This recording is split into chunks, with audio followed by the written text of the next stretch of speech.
Hello, Archie Dunlop here with Talking Astrology with Archie on Monday, November the 24th, 2025. Today I will, of course, be talking about the astrology and the I Ching for today, and I'll be looking at the 12 signs, but I also want to consider Marjorie Taylor Greene. She is the American Congresswoman from Georgia who has announced that she is going to resign. She is going to, I think, step down in January, and that was a bit of a surprise. So Marjorie Taylor Greene was seen as being an ally of Donald Trump, but she fell out with him regarding the Epstein files, and so a lot of stuff has been written about Marjorie Taylor Greene, and I thought it would be a good opportunity to look at her chart and consider what's going on with her, and what about the future, at least the next 3 years. I do have some idea about where things are going, short term, and I'll be sharing that towards the end of a video. But first of all, I want to consider the astrology and the I Ching for today, which is Monday, November the 24th, 2025. And here is the chart for today. Don't forget to like and subscribe if appropriate. So this chart is set for noon today, Monday, November the 24th, New York time. So looking at this chart, we notice that the moon is at 2112 Capricorn. So, wherever you are, the moon is in this sign. So when you think about the moon in Capricorn, you think about the Earth. Moon is in an Earth sign. It's the only traditional planet in an Earth sign. Uranus is in Taurus, but I don't really count Uranus as a traditional planet. It is a discovered planet, discovered at the end of the 18th century. So, with the moon having to do all that work, it is the only traditional planet in an Earth sign, as I've just said.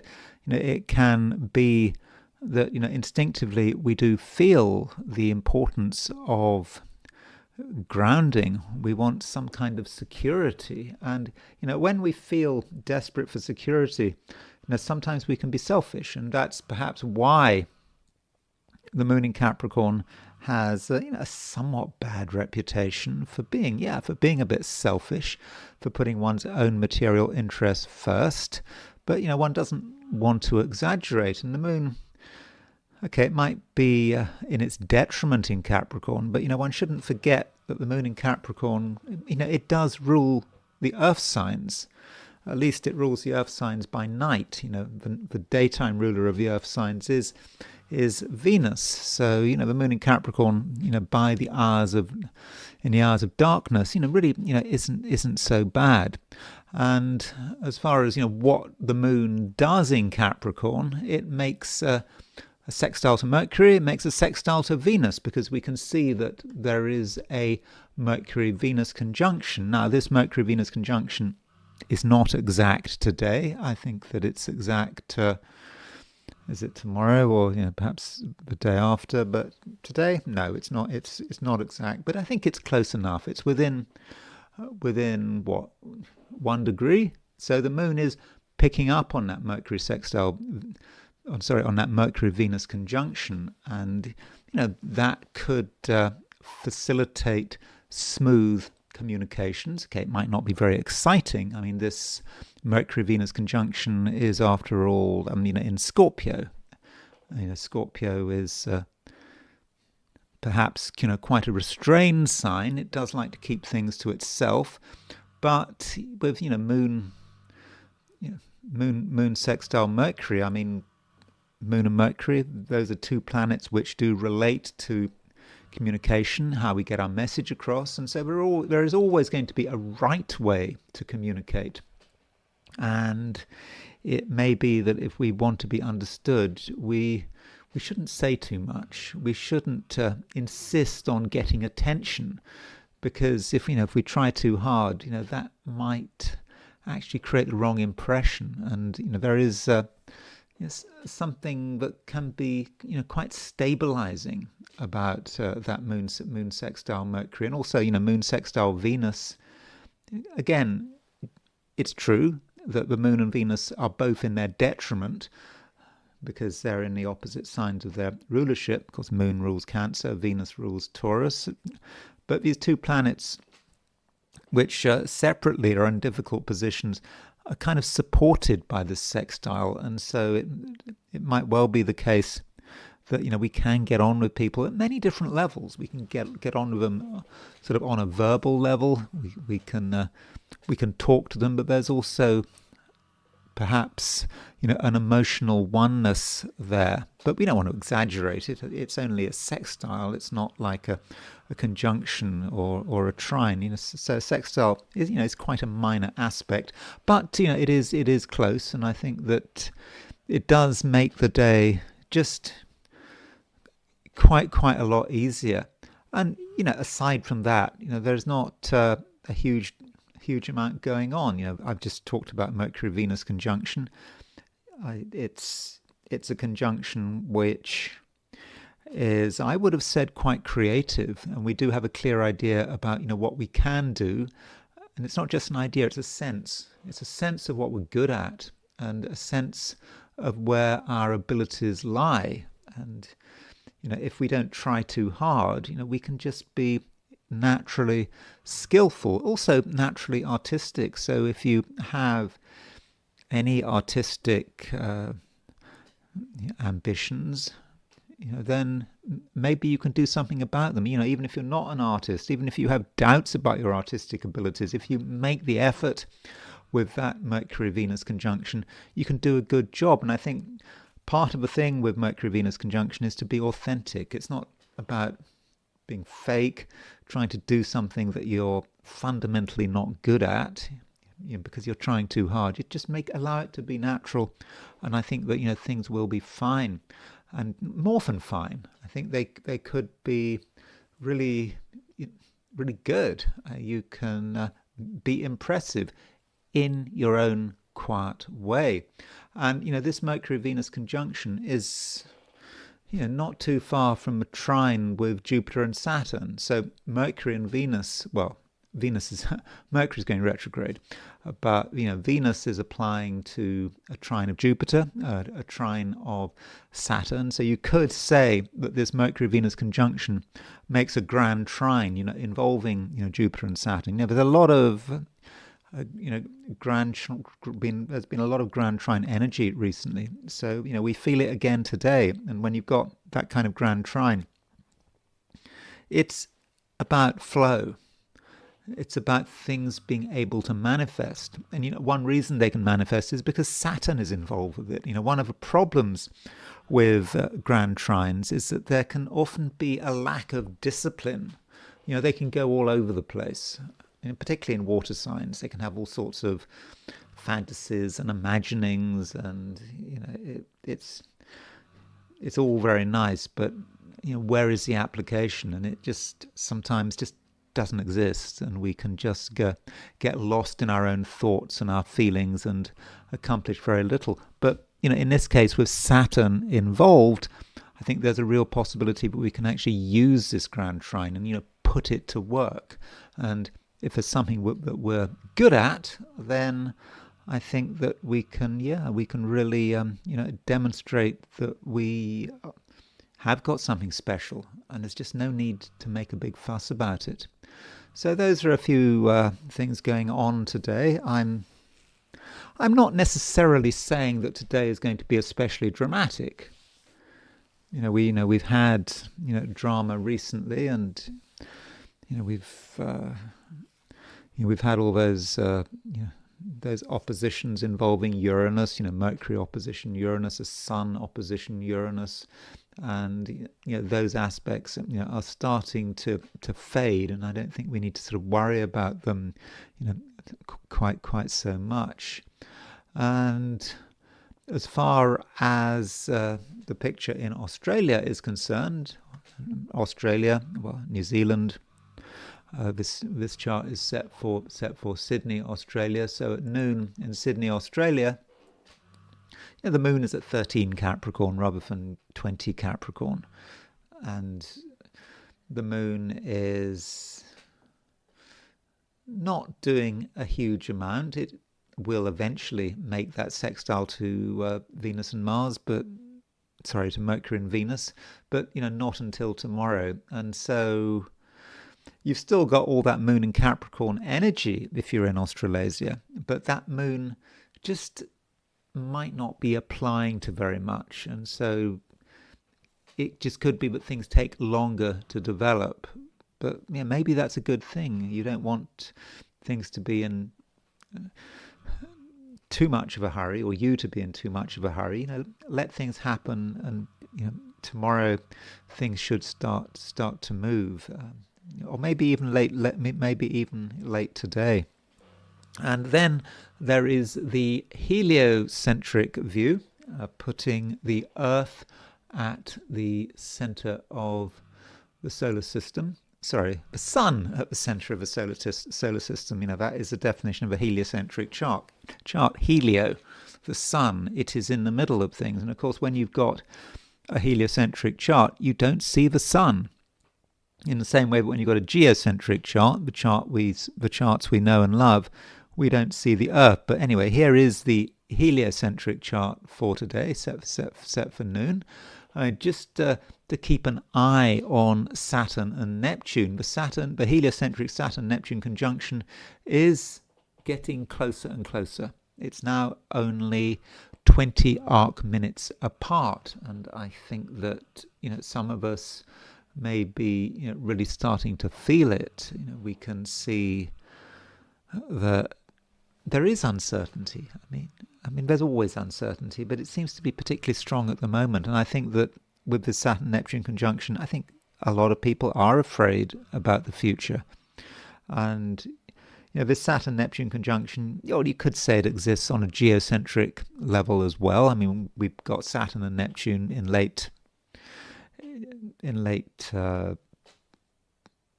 Pisces geocentrically, and we've got Neptune, moving very slowly. It's about to go stationary direct, and of course Saturn is also about to go stationary direct. I think that's in a few days' time. Mercury and Saturn are really slowing down from a geocentric view, but of course in a heliocentric chart, the chart we're looking at here, planets don't go backwards. They just keep moving around the sun until the sun explodes. I assume that's how it works. And heliocentric Mercury is opposition Mars. Heliocentric Mercury is 25 Gemini, opposition Mars at 23 Sagittarius. And it's not an exact opposition, but it could be angry. It could be quite verbal. There are certainly things that do have to be communicated.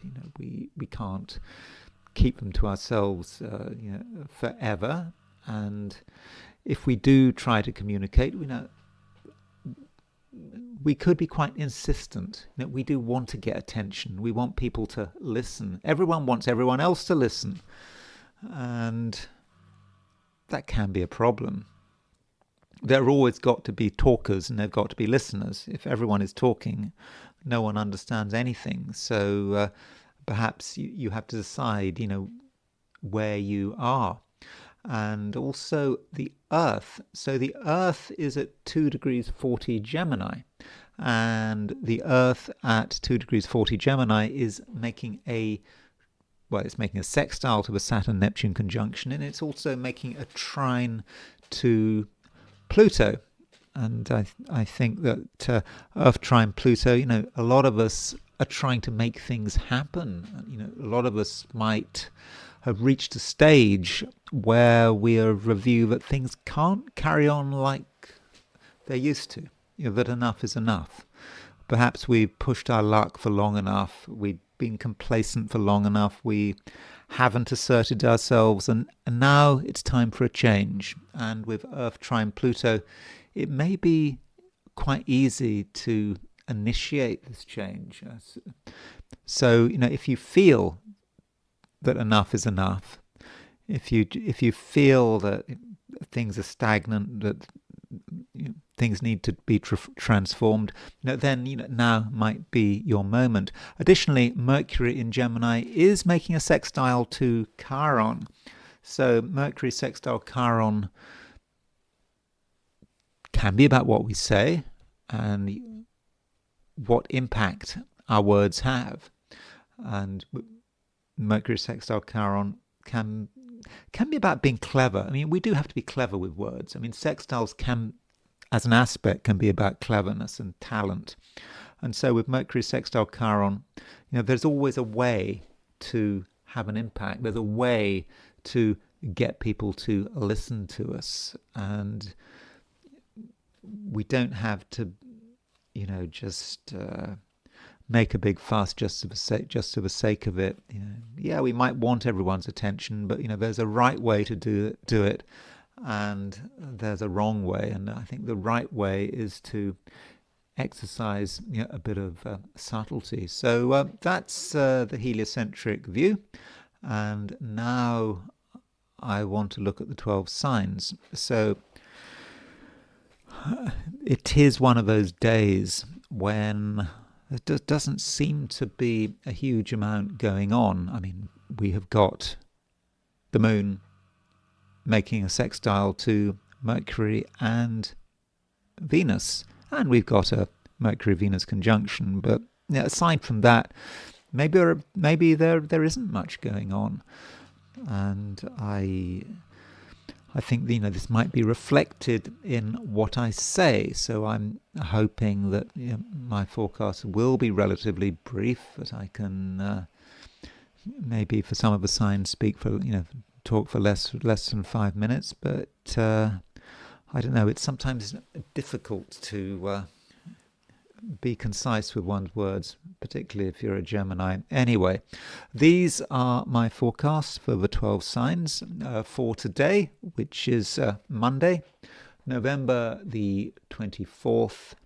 2025. Aries. The moon is in Capricorn, and that's a good place for the moon to start the week off with. I mean, it's fine. Don't worry about the moon being in its detriment.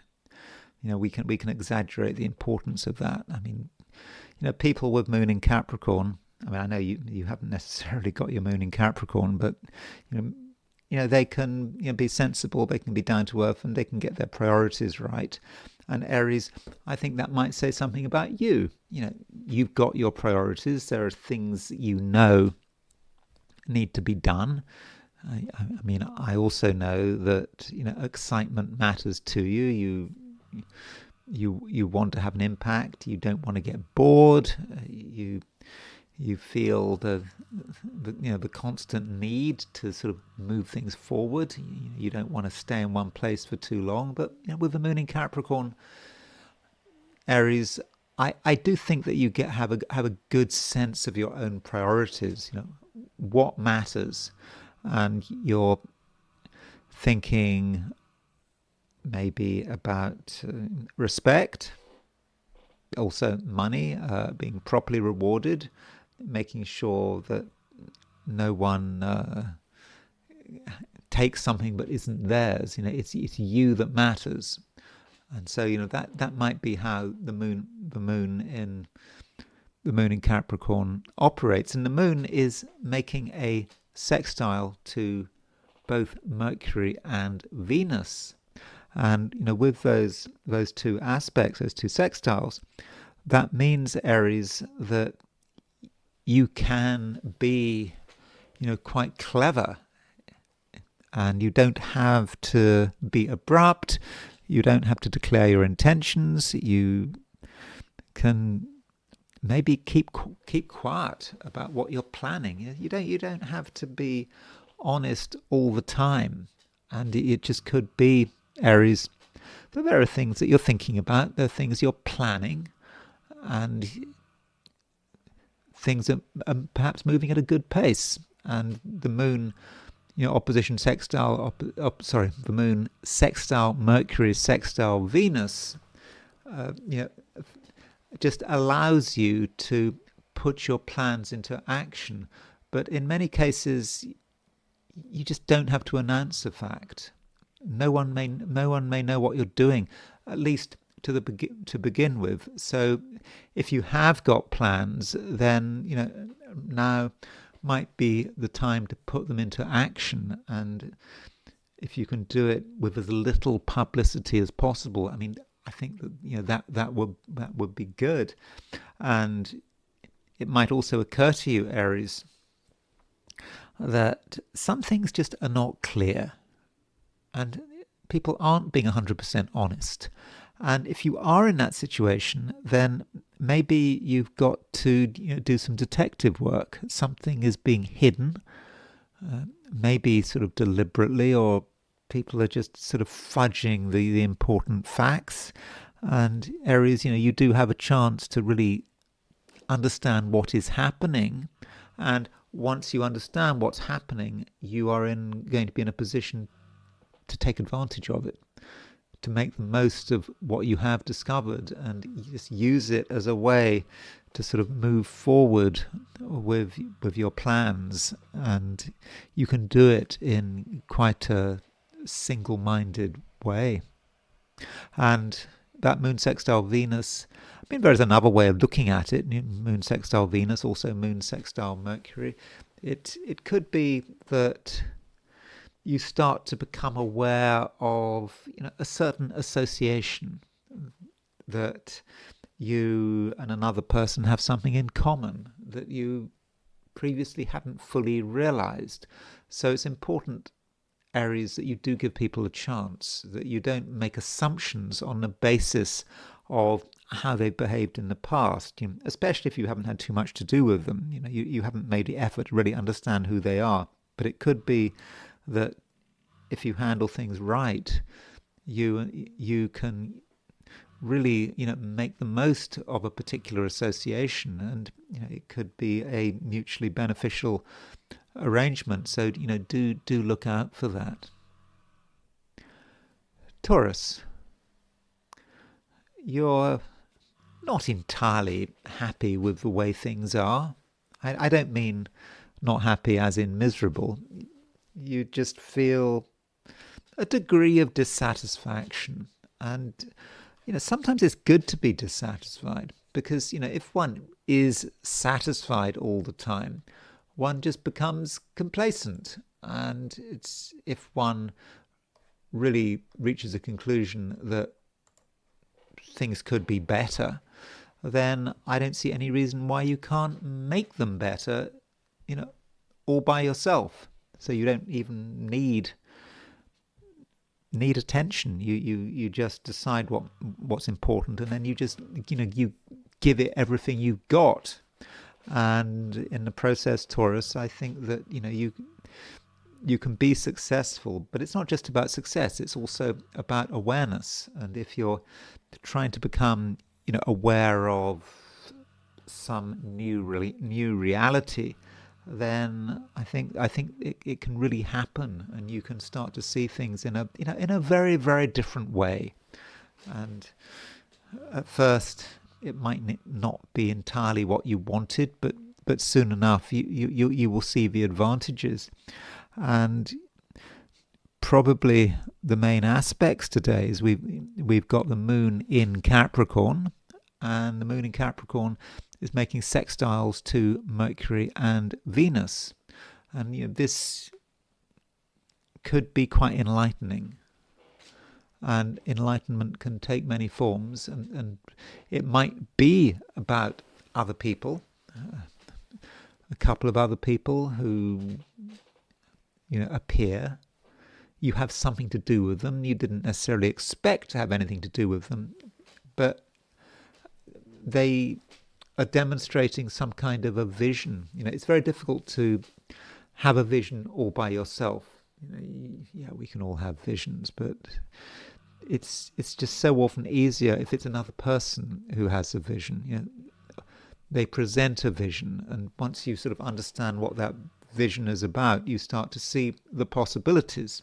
So it matters that you give other people a chance. And it might be the case, for example, that you haven't got all the big ideas. You might not have any big ideas. But if someone else has a big idea, well, that's good enough, isn't it? So really, give people a chance to, explain themselves, so that you really know who they are and, what they can, what they can do. But I'm not suggesting, Taurus, that you completely abandon yourself and your individuality, because right now you have a pretty clear sense of your own selfhood, what you can do, what you can do well. And additionally, it might be a question of power. You have the ability, Taurus, to transform, to just change things. So if things aren't entirely going to plan and you want things to be better, then Taurus, it shouldn't be a problem. Through sheer willpower, you can make things happen. And it might be the case, Taurus, that you don't have to say anything. You just know what you want, and it's obvious. It's obvious in your body language.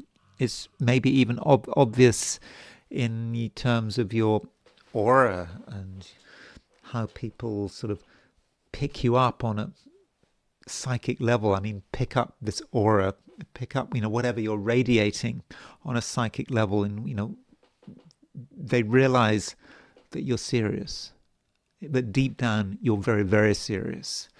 And, that can be a Taurian feature. Taurus is not a trivial sign. And it just could be, Taurus, that you give the impression to begin with that you are prepared to compromise, that you are prepared to give things away.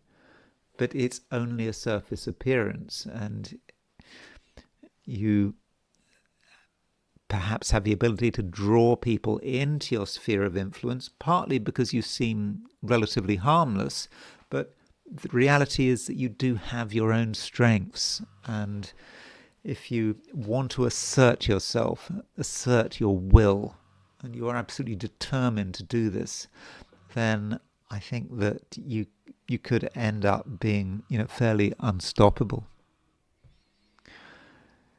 Gemini.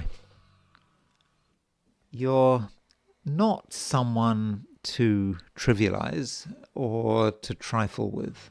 You have a certain seriousness to you. It's a seriousness, about your intentions. You know, Gemini, that some things are important and they won't wait. At the same time, you don't necessarily want to talk about them because, it can be the case with some Geminis that they can trivialize things. They can make light of things which really are very important, but you don't want to show that. On the other hand, if you recognize that something is important, then I think, Gemini, that can change everything.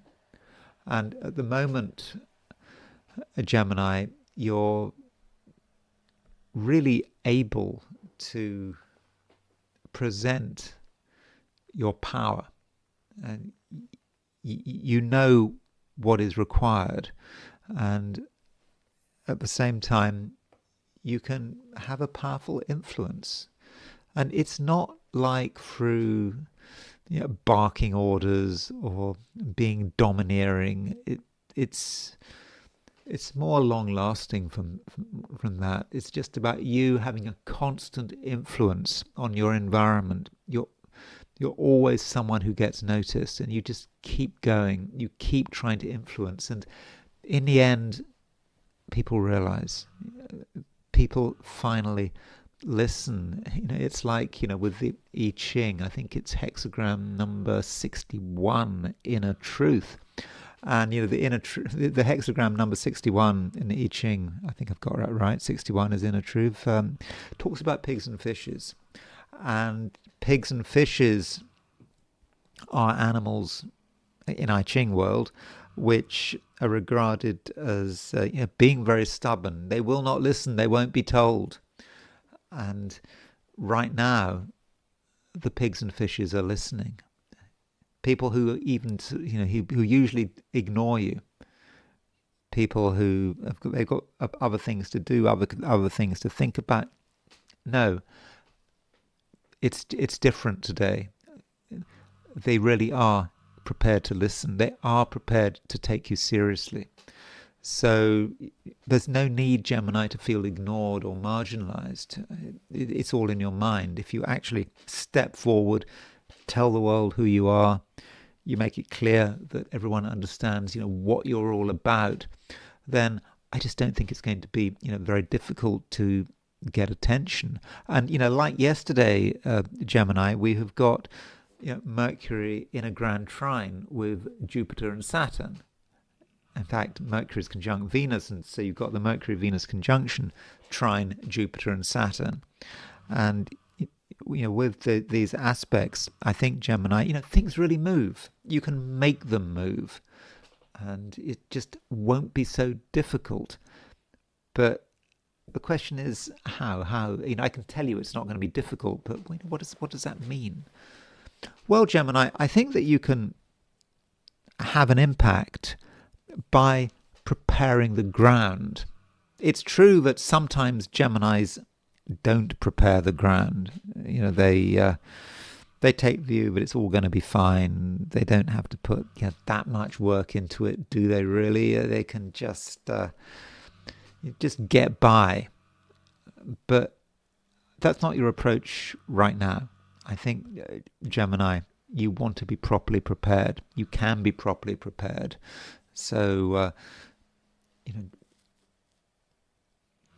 that means, if you think about it, that if you are properly prepared, you're probably going to find that other people are not prepared to the level you are.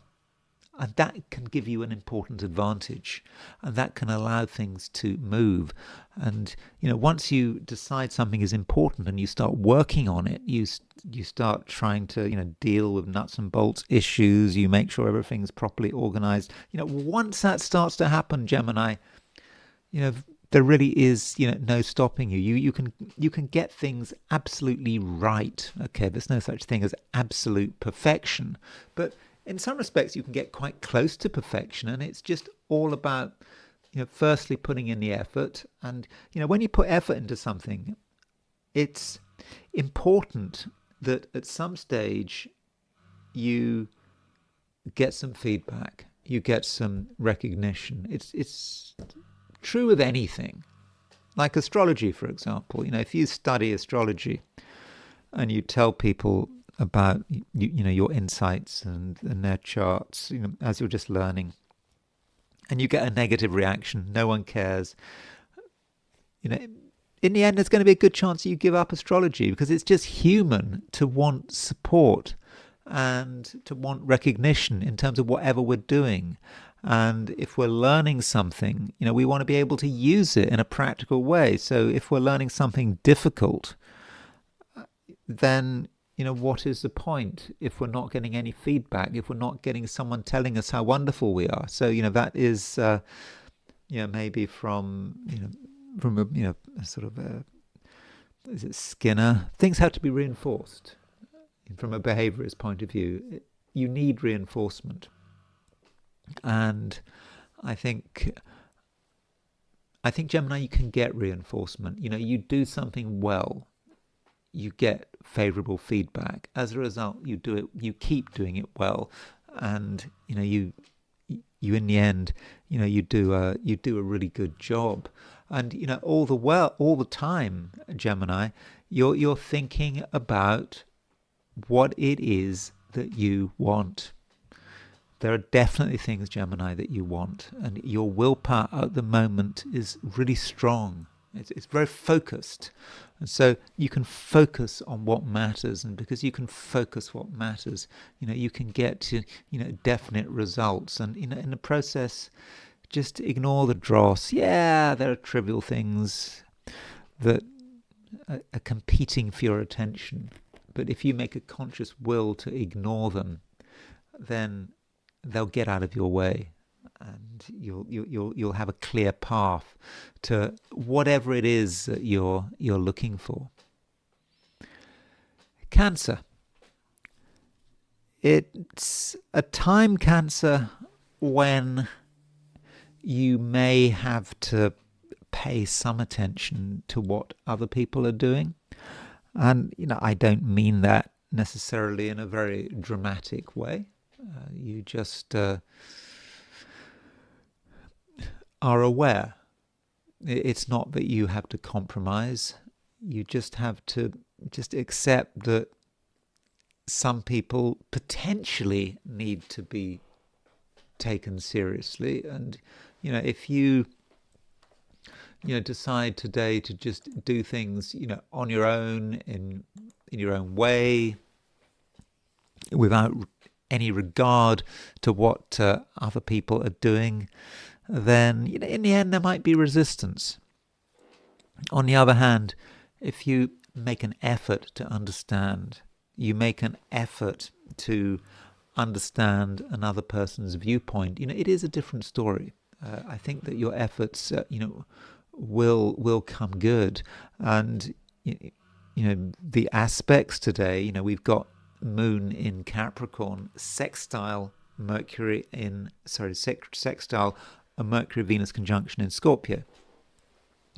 And Mercury is very close to a conjunction of Venus, and so I would have said with that aspect that if you really want to be yourself, if you want to make the absolute most of everything that's on offer, Cancer, then I think you're going to need sort of outside help. You can't do everything on your own, and sometimes you have to see what other people are doing, understand other people's stance, and that just makes things so much easier. And it just may be that through another person you can start to tune into your own creativity and also be able to share whatever it is that you're doing, because you are doing stuff, and you're doing stuff which is of high quality. But to what extent should you keep it to yourself? Maybe it's a time of revelation. Okay, may not necessarily be so. I mean, it's true that Mercury is still going retrograde, but Mercury's retrograde a lot, and just because Mercury is on retrograde just doesn't mean that you have to put everything on hold. And it just may be that today's the day when you can reach out, get the support you need, and in the process feel that you're able to express yourself, you're able to be yourself and show the world what you're good at. And that's probably the right way of handling the day's energies. And if you can just be as creative as possible and be prepared to share that creativity, then I do think that things are going to work very well for you. Leo, you realize that certain things are just not going to happen straight away. You almost thought they would. You thought that it was going to be easy, that there wasn't necessarily a huge amount that you had to do, and you could just work on it to some extent, but not in any sort of exhausting way. And you could take a half-hearted approach, and that was probably going to be good enough. And maybe, Leo, you're now starting to recognize that things are just a little more difficult than you'd expected. And I don't mean catastrophically difficult, just requiring just that much more effort. And you just can't assume that things are just going to naturally come together for you. I mean, they might, but I think it's unlikely. And instead you have to, you know, yeah, firstly put in the work, and also recognize that some things have their roots in quite an emotional place. That there are some real complications going on, not just for you, but perhaps for other people. And where you've got a complication, you might have a problem, but in many cases there is no problem. It just feels complicated. It just doesn't make sense. And maybe it's a situation where you haven't been properly briefed. You just don't get it, and that means that you have to just put in extra effort. But just because you don't understand the situation doesn't mean it will turn out badly. I don't think it will turn out badly at all, if in fact if you handle it right. And I think part of that handling is making sure that you do a good job, that everything is properly looked after, that you give everything the time it requires. And so, if you're in a hurry for results, Leo, then you're going to be disappointed. But if you allow adequate time, no problem at all. And in the process, Leo, I think that you will continue to get noticed. Get noticed for the right reasons. There is something about you right now that that is attractive, and that you give the impression of having something to offer, and perhaps you also give the impression of being quite an exciting person. People are looking for excitement. Excitement can sometimes be difficult to find. I mean, I know you can find excitement in the news, but excitement in terms of people's daily lives, it can be difficult. Things can be boring, and it can feel that you're just going over the same ground again and again and again. But Leo, not you. I think that you can feel that something is going on, and you're potentially quite excited about it. And people notice you, and they are attracted to you. And the more exciting and interesting you can come over, the better. So it might be, Leo, that you have to be, ever so slightly contrived, perhaps saying something that you don't necessarily mean, or being dramatic. You're being over dramatic, but just because you're over dramatic doesn't necessarily mean that other people know as well. So perhaps some of your flourishes and your exaggerations might be appreciated. You weren't expecting them to be appreciated, but maybe that's just what people want. Life can be boring, and if you can make a special effort to be interesting, then I think that you won't be sorry, and I don't think that you'll run into much criticism. You might feel self-conscious that if you try too hard, you'll get a negative reaction, but I don't think that is the case. Virgo, Mercury is getting quite close to a conjunction of Venus. I mean, Mercury and Venus are only 1 degree apart, and of course Mercury is your ruling planet.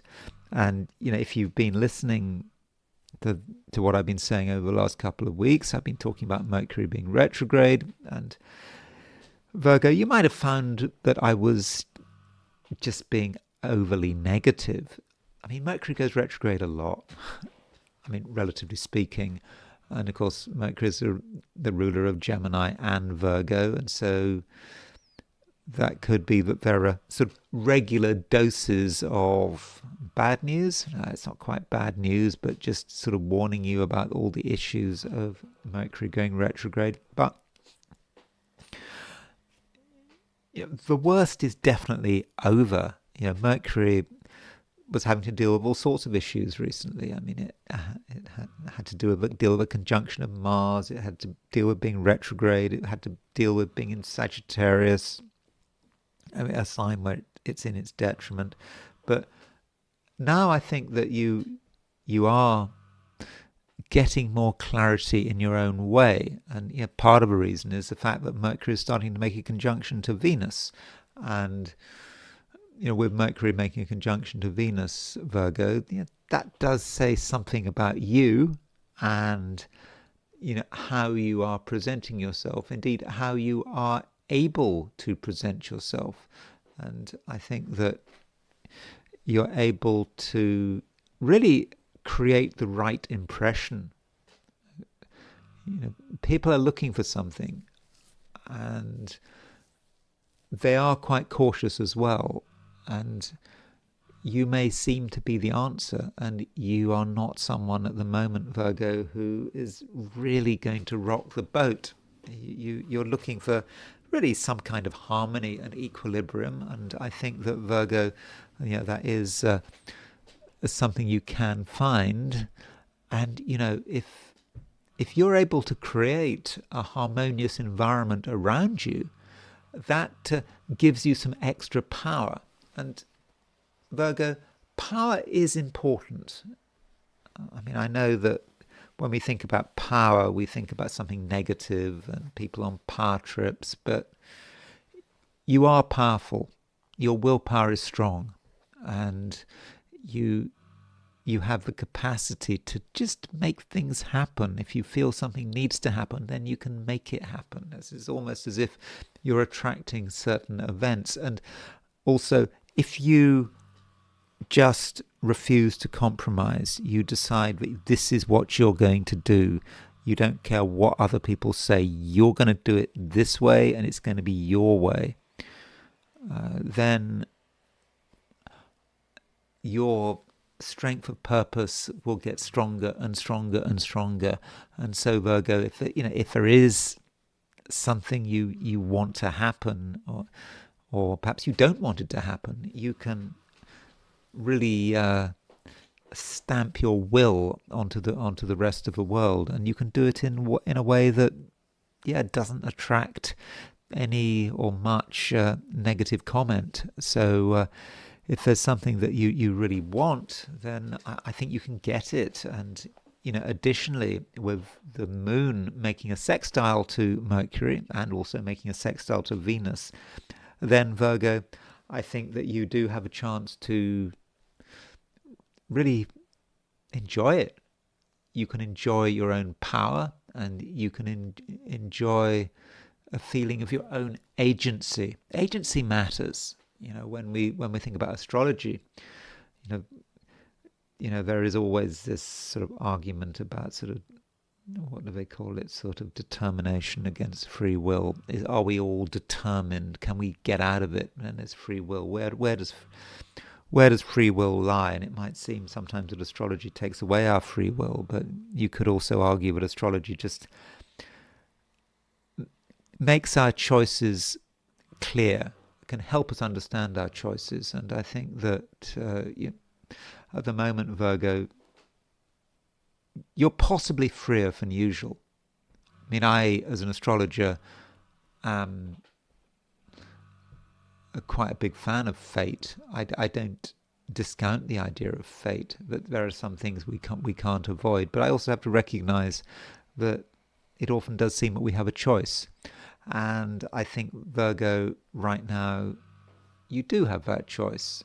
And if you decide that you want something, then I think that you really can get hold of it. Libra.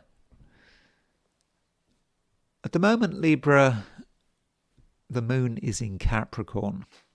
I mean, the moon is in Capricorn, wherever you are. It doesn't matter what your time zone is. And, when the moon is in Capricorn, Libra, it can be a time when you don't necessarily want to do very much. You don't really want to be bothered. You are, relatively happy where you are, and the question is, why should you take things further? Do you want to take things further? I mean, I don't think you have to. And Libra, you can be, quite happy in your own world, doing things you enjoy, and also addressing the tasks that matter to you. We all have a set of tasks that we want to do that are important to us. And at the moment, Libra, they're there. It's all there for you. The things you need to do, and you do them. You decide that something isn't good enough, that something has to be changed, that something is just holding you back, and you can just sweep things away. And it's pretty straightforward, and at the same time, you have a sense of reality. I mean, Moon is in Capricorn. I mean, that gives all of us a sense of reality, but you in particular, Libra. And did I just call you Virgo? I hope not, but if I did call you Virgo, my apologies. But Libra, if you decide that something matters, even if it's quite trivial, then that is okay, and you could take small things seriously. I mean, that is possible, Libra. And I'm thinking, particularly about money. I mean, money matters. Every little thing matters. I had a subscription to a VPN. I just realized I've been paying for this subscription since 2017, and I wasn't using it. And today, I decided to cancel that subscription. That might not sound much, but I just realized I was paying $12 a month for this, and so it's gone. Okay, I'm not a Libra, but it just shows that you can see that something is just not working, not doing you any good, and it's something financial, and things do build up. And with the moon making a sextile to Venus, I think at the moment you're very good at understanding the value of things, whether you need them, how important they are, and that is important, particularly in the current economic climate. Why should you be paying for something you don't need? And so one approach to today, Libra, is just be looking at what you're doing and what you're spending your money on, and asking yourself serious questions. Is this really necessary? But it's not just a passive. It's not just a negative thing. Cutting out expenditure. The moon sextile Venus and sextile Mercury perhaps gives you an opportunity, Libra, to think about money, and to think about how money is being spent, and also how money is being earned, and whether you're being paid enough, and you have a good sense of value. What is it worth? What is your time worth? And so if you've got a good sense of value, then you're in a good position to be able to sort of argue your case if you feel you want more money, or if you feel that someone has been holding money back. So if the financial situation isn't perfect, then don't worry about it. I mean, well, kind of do worry about it, because you can make it better. I'm fairly confident, about that. And you are helped, Libra, by the fact that you can, if you want, be very insistent. You can keep pushing. You keep saying you want it. You're not just saying to yourself that you want something. You're perhaps saying it to other people. You're making it clear that it's important to you. It's not something that should be withheld. And so, Libra, if you think you want to make an impact, if you really want to make an impression, then I very much think that you can. Scorpio. So Venus and Mercury, they're still in your sign. In fact, Venus and Mercury are making a conjunction to one another. They're within 1 degree of. Okay, the exact conjunction is not immediate, but they're still close enough. And when you think about Venus and Mercury, they are traditional planets, and so as far as you're concerned, the Scorpio season is far from being over. And with Venus and Mercury in Scorpio, that does mean that you can make your position clear, and you can get people to understand who you are, especially as the moon is making a sextile to Mercury and Venus. Now, as a Scorpio, you might feel that you don't want people to understand who you are. You might put a premium on secrecy. But I don't think that's the right approach. You should make it clear to people, what you are all about, because you want to be taken seriously and you want to be understood. Because if people don't know what you're about, if people are constantly guessing about your intentions and their motivations, well, it might not get anywhere. And, with the moon aspecting Mercury and Venus, I think, Scorpio, this is a golden opportunity to be open. It's not about talking your head off. That's not what it's about. It's just communicating when you have to communicate. There's a time for words and there's a time for explanation, and you're going to be very good at explaining. Plus the fact that you're just good at projecting who you are and what you're good at, and why you are different from other people.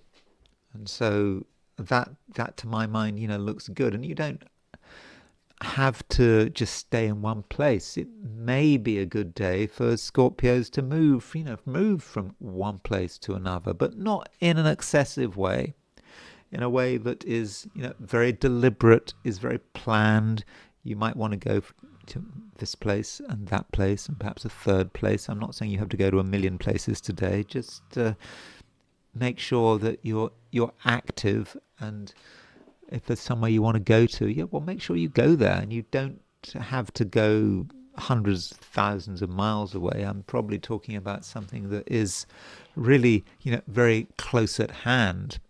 And, at the same time, Scorpio, you do have a sense of the dramatic. You can see the drama around you. And there is drama. We are living in dramatic times. And there are things happening in this world which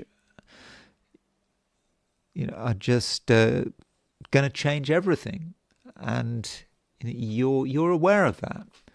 And because you're aware of it, you're able to almost be it. You sort of be the change, maybe, that everyone is afraid of. Why would other people be afraid of change?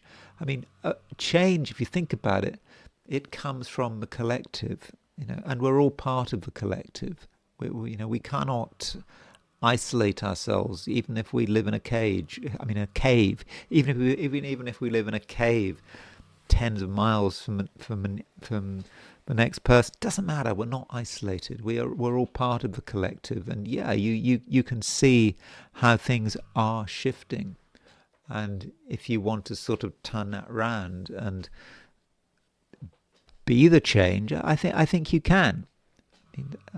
Someone has got to bring about change, and Scorpio, change is something that you are quite familiar with. And so if something has gone on for long enough, then you can really reboot.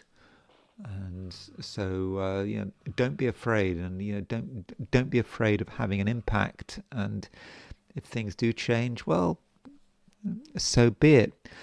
Additionally, Scorpio, I do think that you're quite quite appealing at the moment. I think there's just something about you that is hard to miss, and people will like what you have to offer, and they will gravitate towards you.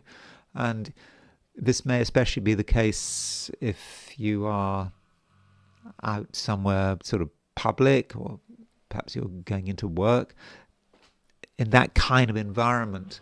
Then it just might be that it just seems that you've got something that maybe other people haven't got. You've understood it, and the fact that you've got something is just obvious. It's something about you. It's something in your aura that you've got that something which is, yeah, it is special, and it just could be your knowledge, and that is appealing. And as far as relationships are concerned, I think that it is very likely that certain people will just think that you are special in some way, and they will really look to you for something. So that does give you some responsibility. But if you have got something to offer, which doesn't cost you anything, then I think that you shouldn't worry about that. I mean, isn't that what it's all about?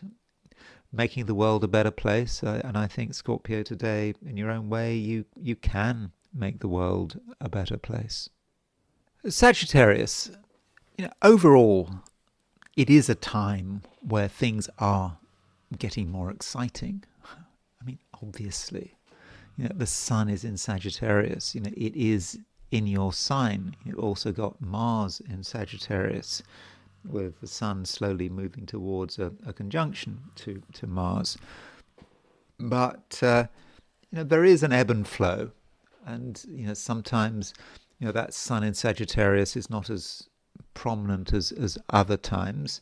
And right now the moon is in Capricorn, and so with the moon in Capricorn, okay, the moon I think was in Capricorn yesterday, but with the moon in Capricorn, that sun in Sagittarius isn't necessarily quite as available as it used to be, at least not in the sort of dramatic and obvious way that one might normally associate with sun in Sagittarius. And it could be Sagittarius that there are just things that you feel that you just need to attend to.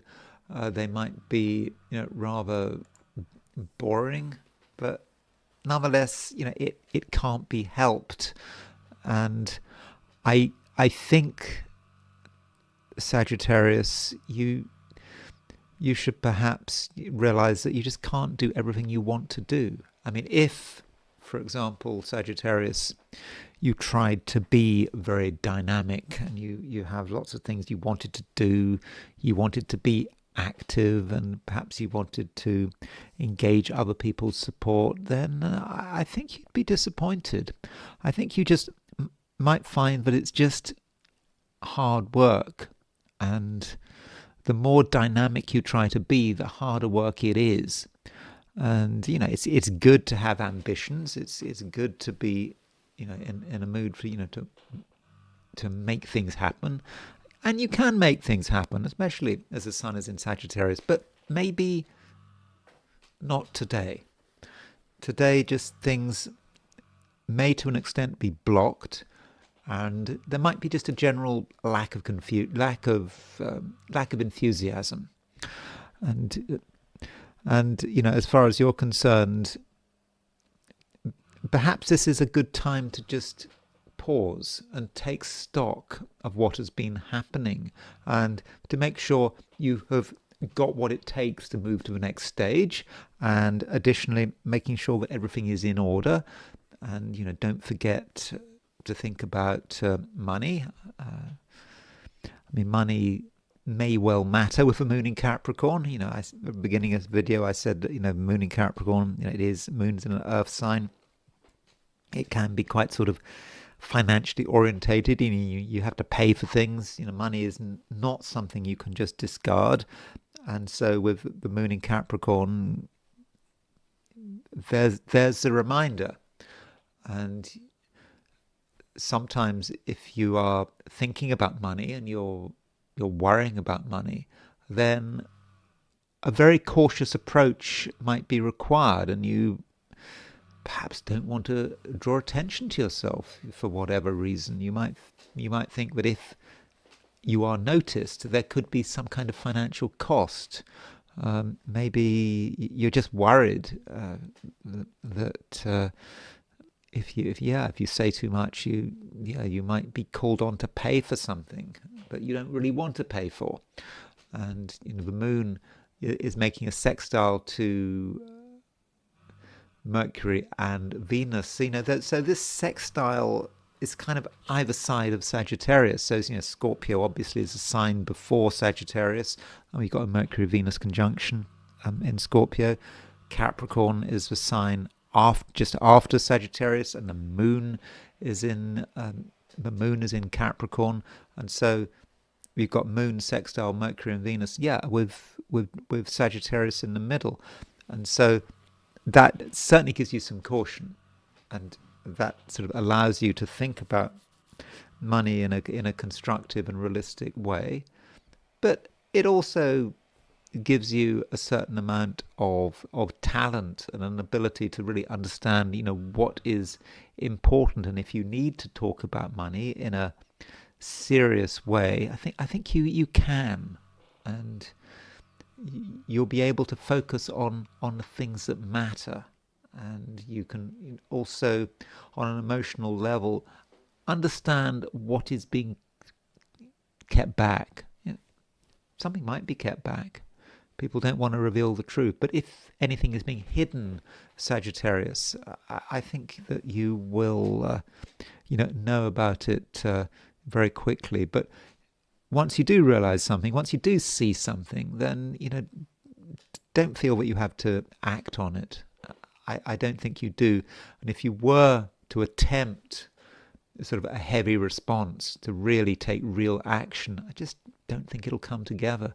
And it's not a permanent state of affairs. It's just today it could be very difficult to organize, anything that is real, to take big strides forward. Nice idea, but I'm not convinced it's going to work.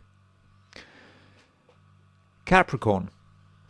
It's certainly nice that the moon is moving through your sign. Whatever is said about the moon in Capricorn, I'm sometimes negative about the moon in Capricorn, but I'm not negative about the moon in Capricorn if I'm talking to a Capricorn, because the moon can work fine in Capricorn. Moon in Capricorn understands its own needs, it understands its own interests, it won't allow itself to be, undermined. And, additionally, the moon, right now, is not just moving through Capricorn, it's making a sextile to Mercury and Venus. In fact, Capricorn, that is it. I mean, those are the aspects that matter, and I was sort of writing down, what are the aspects today? What are the exact aspects today? And moon sextile Mercury, moon sextile Venus, and that's pretty much it. And so that might give those aspects an extra strength because they're not being crowded out. They have a chance to really reveal their sort of inner meaning. And one way of looking at moon sextile Mercury and Venus, well, you could say that it's just about you maybe being just a bit more sociable than usual, being able to deal with people, at all levels, and also understanding the emotional realities that other people are experiencing. So being able to understand people on an emotional level, not being sort of put off by smoke screens, people pretending to be someone they're not. You see it all, you understand it. And so I think that is pretty helpful. And so moon sextile Mercury and Venus can be very good for relationships. It allows you to focus on the things that matter. And actually, that's what people want. You're not going to be sidetracked, and you'll be able to focus on what a relationship is all about at a particular time. And if there are issues that are not being discussed, maybe someone's hiding from them, you can bring them out into the open, and you can create an environment of seriousness, but also openness. So when you've got both openness and seriousness, I mean that's good. I mean that allows things to move, and allows everyone to be down to earth, and not to exaggerate. And so that is certainly a way in which relationships can prosper, and can not sort of decline. And we don't want things to be hidden, not at all. And I don't think that things need to be hidden at all. Additionally, Capricorn, you may get a new sense of where exactly you are going. You may recently have, for example, had a few existential doubts. Are you doing the right thing? Is this what it's all about? What are you on this planet for? Are you executing your responsibilities? I mean, your responsibilities to yourself. This is what it's all about. This is what you're here for. And so there might have been those doubts, but I don't think you need to have these doubts now. I think, Capricorn, you are quite serious, as I've already suggested, and you're able to align yourself to who you are. And if you are aligned to who you are, well, what can go wrong? Well, I mean that. What can go wrong?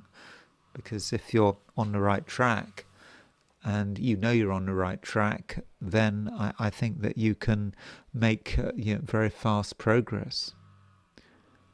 Aquarius. There may be a sense, Aquarius, that some things just should be kept to yourself. You don't have to be open and honest, all the time. I mean, it becomes exhausting. And there may be just a few things that they're important, and maybe you understand them better than other people. And if you were to discuss such subjects, it just might create the wrong impression. It might, for example, you might give the impression that you're hiding something, or that you're not being entirely honest, or perhaps you haven't researched the matter properly. So I think in many cases, Aquarius, if something is difficult, then probably it's best to just keep it to yourself, at least for the moment. I mean, maybe there's just more work to be done on it.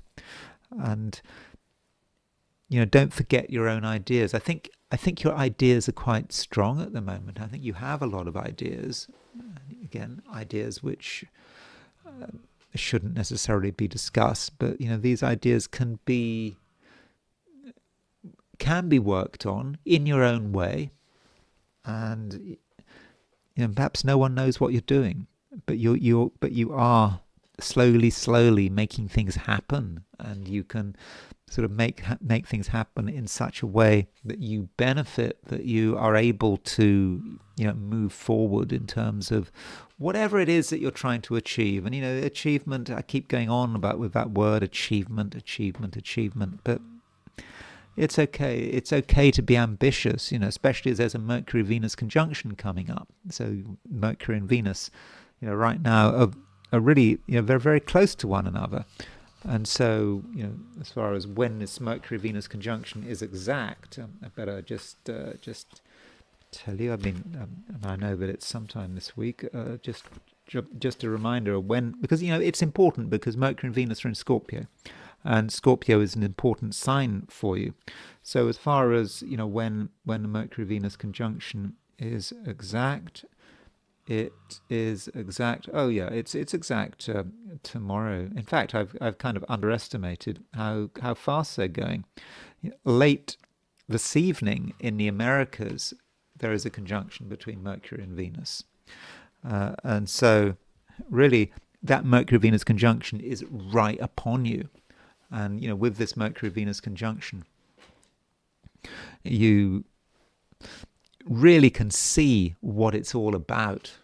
You understand, you get it, and it might be, Aquarius, that there is something that you have not been taking seriously enough about what you can do.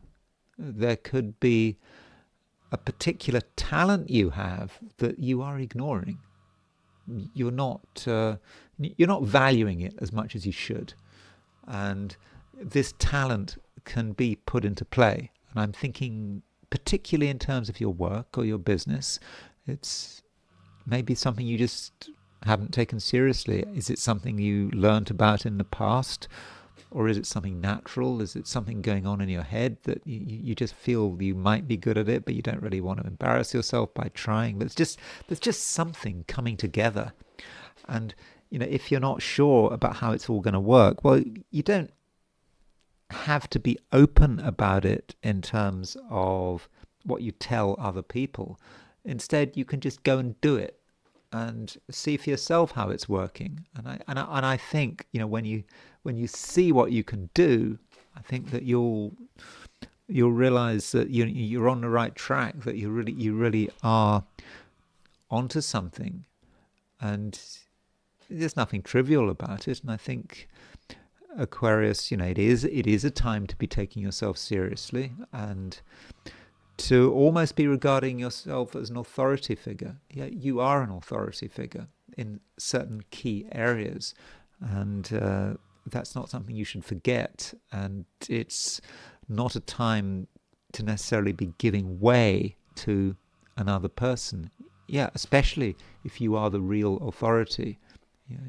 Yeah, it can be the case.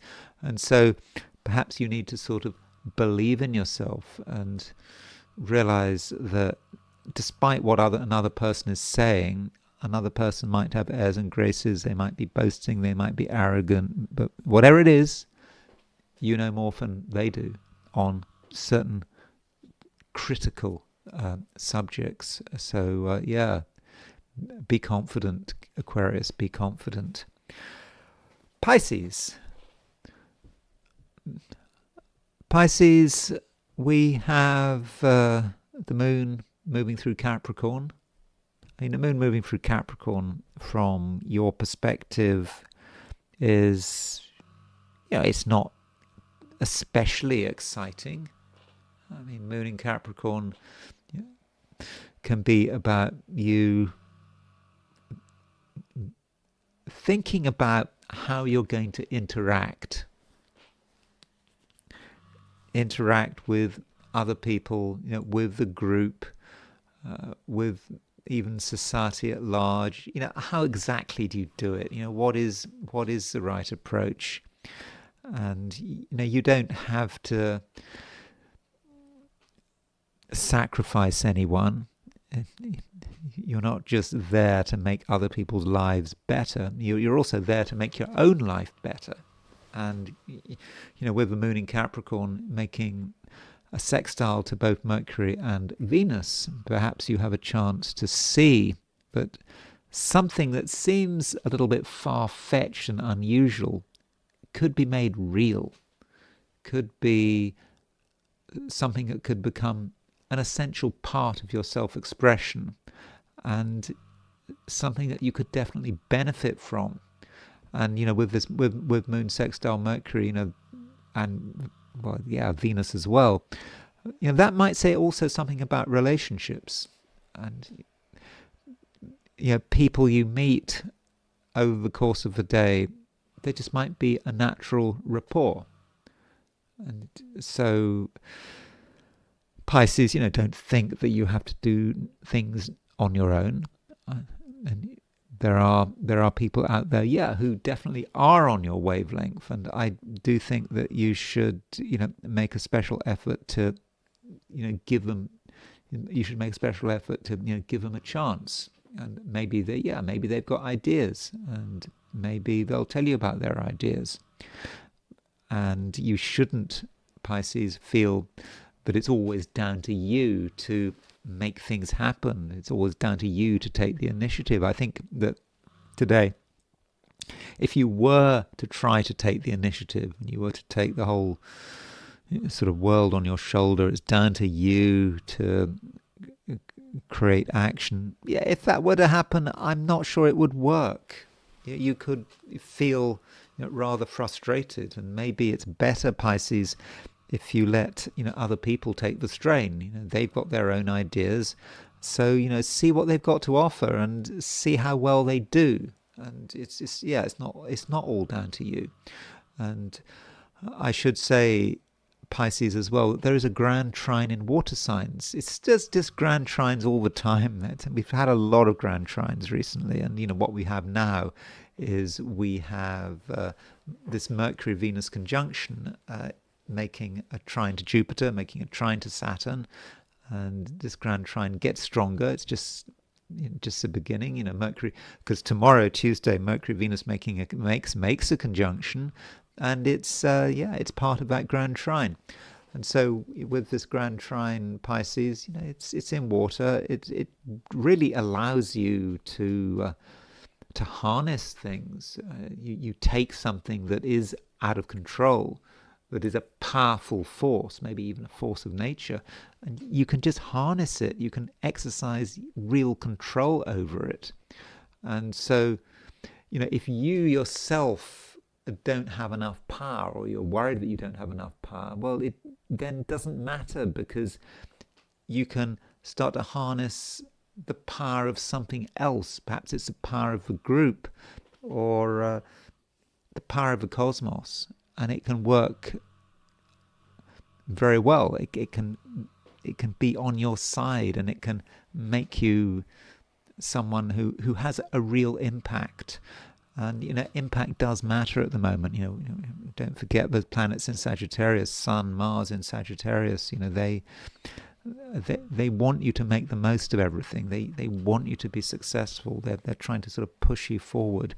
So you've got the tools. You've got what you need. So what is it? Well, where do you want to go? What would you like? How would you like things to end up? And so, Pisces, I think that there are real opportunities here. And those are my forecasts for the 12 signs. And now it is time to look at things from the viewpoint of the I Ching. So I asked the question, what is Monday going to be like for those watching the I Ching section of this video? And the first hexagram I got was hexagram number 29, which is the abysmal. And it's a double-bodied hexagram because the two trigrams repeat. The top three lines, bottom three lines, there's a repetition there. That is a watery symbol, and water can manifest in different ways. And this is the symbol of the abyss, as opposed, for example, to the symbol for the lake, a nice quiet lake. But no, not this hexagram. It's about the abyss, falling into a hole, and that is apparently the danger here. And so, what is it that you are involved with? What are you doing? And it's possible that you're doing something quite dangerous. You've done it before, but it's not entirely straightforward. And it could be just something you're doing in your own private world. It may be something you're trying to resolve, but it requires a careful approach. It could be that other people are involved, complicated people. But whatever it is, you're just aware of how things could go wrong, and you have to tread very carefully, because if you've got the abyss, yeah, you could fall into the pit, and that's the last thing you want to happen. And the question is, what does happen? Well, it's all about the lines. I mean, the thing about the abysmal, as a hexagram, I know it sounds bad, but it's not actually that bad in isolation. It's just about being aware of the dangers, and you are aware of you're aware of the dangers when you'll be okay. You just won't step over the abyss. But then you've got the moving lines to consider, and some of the moving lines are difficult, and the second line moves, and so the second line moves, and so that means that there could be a problem. You're trying to resolve something, but you get stuck, and you perhaps realize that you're in a difficult situation, and it's not a situation that you can necessarily just get out of just like that. But there is a clear message here from the I Ching that it is not so bad. It's not like you're stuck forever. It just means that when you hit a problem, you can't just get out of it. You can't go forward, you can't go back, and somehow you've just got to wait. You've got to wait it out, and perhaps wait for the conditions to clear. If you try to get out of a mess too quickly, yeah, you could make things worse for yourself. But just by being patient, trying to understand what's going on, seeing who could help. Again, what are we talking about here? Just something you might be involved with that just isn't working quite as you wanted it to, and yeah, you perhaps rushed in, and you found yourself getting stuck, at least in the short term. I mean, you'll be fine in the end. It's just provided you're careful. You shouldn't be in too much of a hurry to try to resolve a problem, because that is human nature, isn't it? When something goes wrong, we immediately want to resolve the problem. We want to take action straight away. And very often, that first attempt to resolve the problem is the thing that messes things up, that makes a minor difficulty into a catastrophe. And so, don't rush to find some instant resolution. I mean, but it's human nature, isn't it? We just want things to be better. We want to be comfortable. We want to breathe a sigh of relief. But sometimes just looking for a fast solution, sometimes that isn't the right approach. Now, because the second line moves, that means that we get a second hexagram, and the hexagram we move to is hexagram number 8, which is holding together. And this hexagram is very sociable, and it just really does indicate that help is at hand. Cooperation matters. So if you are in a situation where there are other people around you, you can get the help.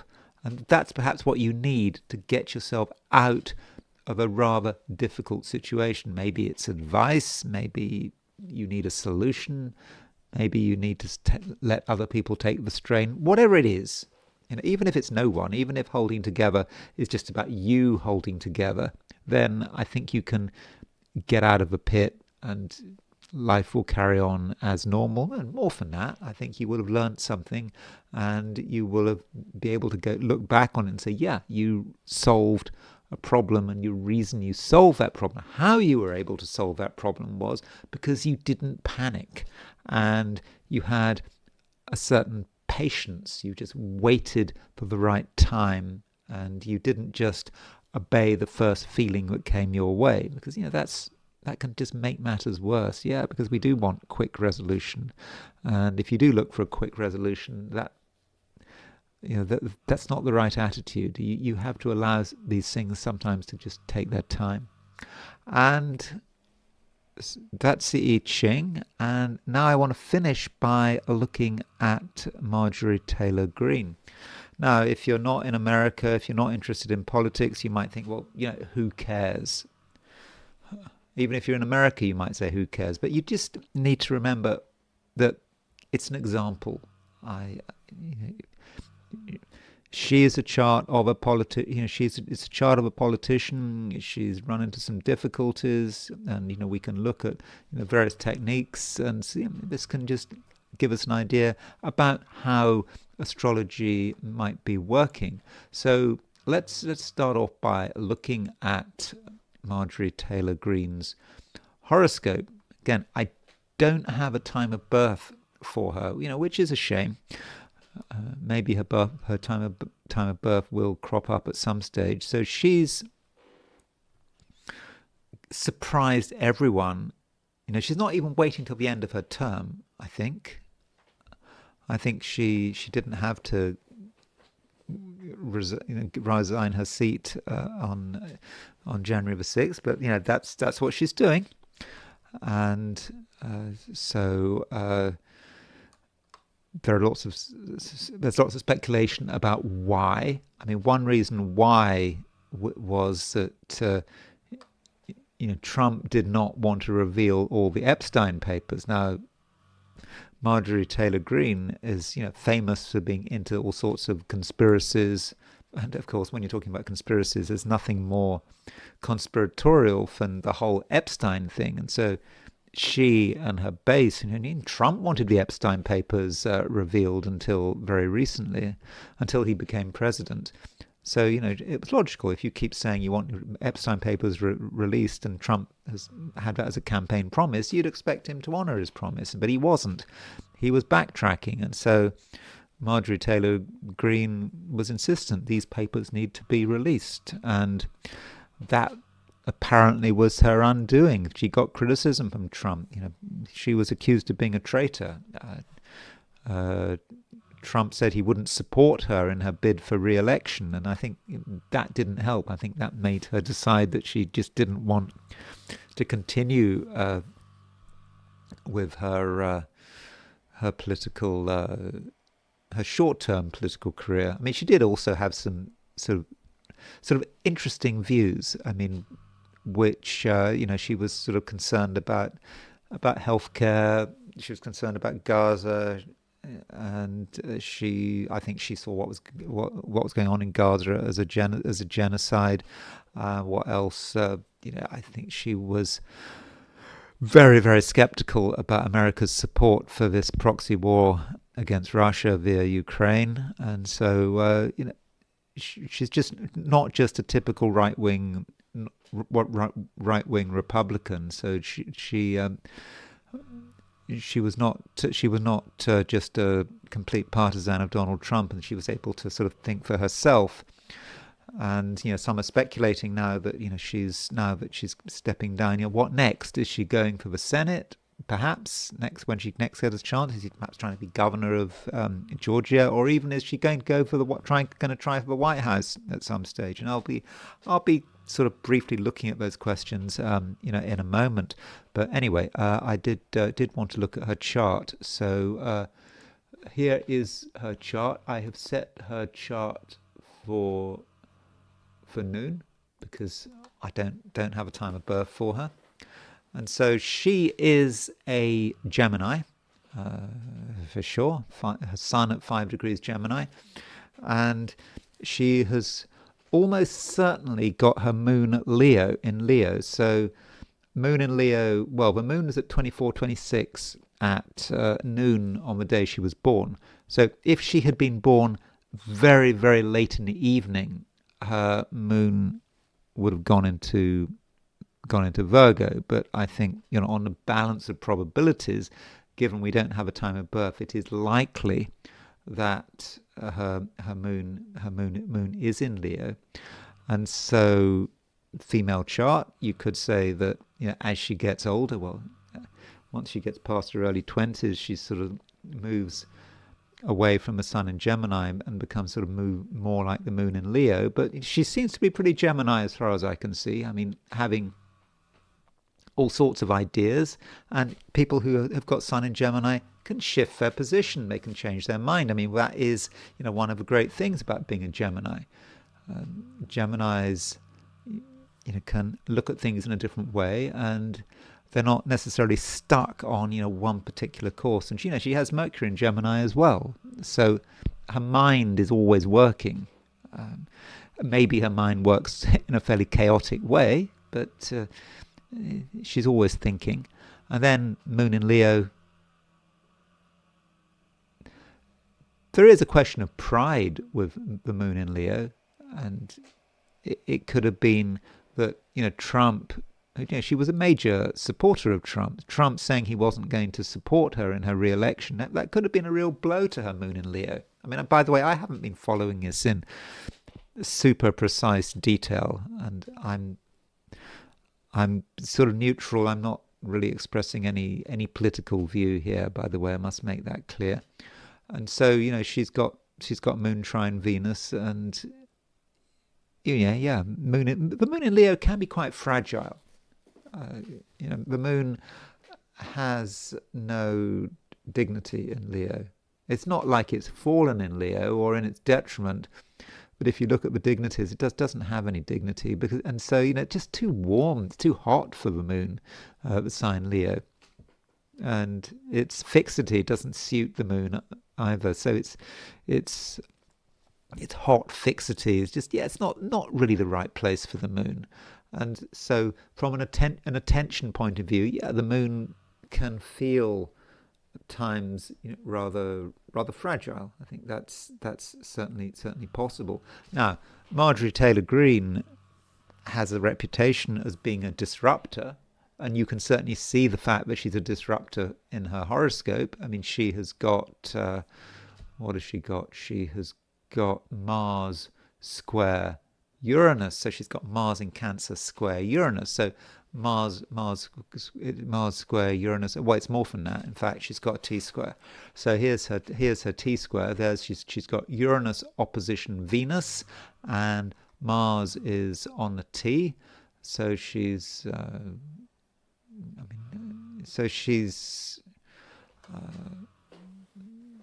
able to cause a lot of disruption. She's not there to make everyone feel happy and to make everyone feel comfortable, and she's prepared to speak her mind. I mean, that might be Sun and Mercury in Gemini being prepared to speak their mind. I mean, that's certainly possible. And so with that Mars square Uranus, she can get herself into trouble. She can cause trouble. And I think that's sort of part of her characteristics, as a politician. Certainly, when she was a supporter of Trump, I mean, I think she would still say to an extent she's a supporter of Trump, but now she's caused further disruption. And I'm not saying that's good or bad, but it seems logical. I think one can completely understand her point of view. I mean, if she's made such a big thing about the Epstein papers, if Trump has made a thing about the Epstein papers, and then he suddenly says he doesn't want to, or the Epstein files says he doesn't want to release them, well, that's not good, is it? And I can quite understand why she stood up to him. So that would also indicate a degree of bravery, I think, and maybe Mars square Uranus does have some bravery there, and Venus square Mars, Venus square Mars is about attractiveness. It's about the fact that some people find her to be an attractive personality, the kind of politician they want to support, they want to vote for. But when you're dealing with Venus and Mars, it can work both ways. Some people can't stand her. Some people might be repulsed by her. And that is the nature of Venus square Mars, I think, particularly for a politician. It can make someone very, very divisive. And either you like her or you don't. I mean, maybe, and if you want to use a British phrase, it would be that she's a bit of a Marmite personality. Marmite is this sort of vegetable spread in Britain, which it uses it as its advertising. People either like Marmite or they don't, and so maybe that's one way of looking at Venus square Mars. And so those are a few thoughts about her chart. I think that the problem we have with her chart is that we don't have as we don't have a time of birth. Oh, and Chiron. I think that we talked about this T-square, but I think Chiron matters. And I think that Chiron, she has Chiron square Mars, as well as Chiron opposition Uranus. And I think Chiron is the maverick, and I think there's no doubt that she is. She just doesn't follow the party line. And Chiron can be a disruptor. Chiron is quite capable of thinking outside the box. And I think that we're really seeing Chiron at work here. And I think we're seeing Chiron at work on several levels, as I will discuss. So she made a tweet. I mean, I think she made 2 tweets. She did a video. She produced a video, and that took everyone by surprise. And that happened on Friday, Friday the 21st. She produced a video, and the video said that she was going to resign, and that was a real shock. And then afterwards, she put out another tweet. So I think she put the video out about 8:01 p.m. 8:01 p.m. on Friday evening, as far as I can see. And then she put out another tweet sort of 6 minutes later. So as far as when she produced that video, when she put it up on Twitter or X, sorry, here. I think I've got the times right, but it's not the end of the world if I haven't. But here's the chart for when she announced her resignation. And so, with this chart, you do look at the moon for sort of function, how the thing is going to work out. So, there is the moon in Sagittarius, and the moon is making a square to Saturn.